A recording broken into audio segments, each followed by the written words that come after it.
sont arrivés. Ah. Ouais, j'étais un petit peu bas.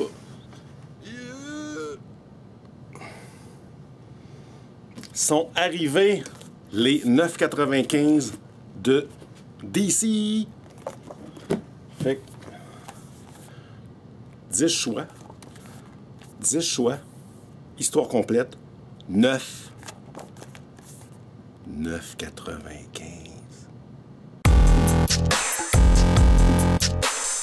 Comme vous pouvez voir, il y en a en masse. Ça, c'est juste l'over. En avant, c'est full top load. Pas de problème, paniquez pas, arrivez un à la fois. Il y a bien du monde qui sont déjà passés, ils sont arrivés mercredi matin, la semaine passée. Ouais. Et si tu les as tous, ça fait un beau dessin dans ta bibliothèque. Je vous en ai parlé il y a quelques semaines lors de son arrivée, le manoir Sheridan de La Montagne au scénario au lieu du dessin et Maui qui fait les magnifiques illustrations. Ça se passe à Montréal en 1922, on y voit la Pointe-à-Calière.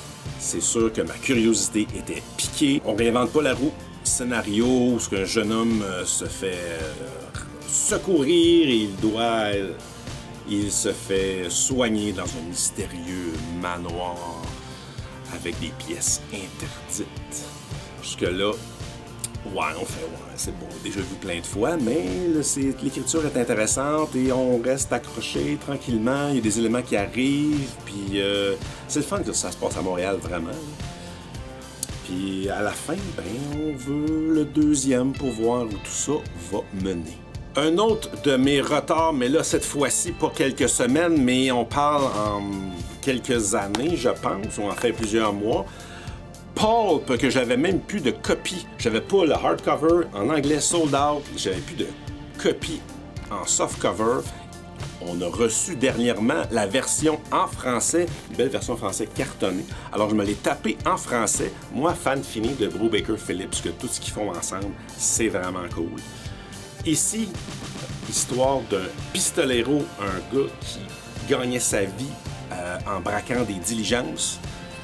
On est rendu dans les années 30, il est âgé et écrit ses aventures et vend le tout à des magazines pulp.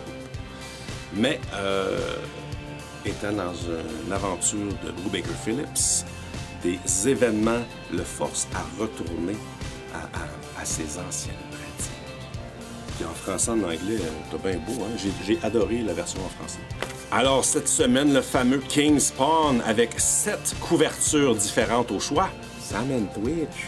On retourne dans les années 60, un complément à la série Spider-Man Life Story du temps que Jameson blâmait Spider-Man pour tout. Et Superman 78, à mon avis, pas aussi bien, j'ai pas encore lu, mais visuellement, pas aussi bien réussi que le Batman 89. Mais les fans de Christopher Reeve ne vont pas pouvoir s'empêcher de s'en procurer un.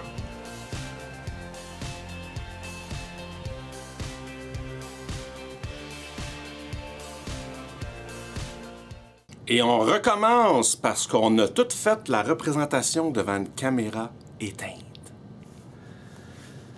Ouais.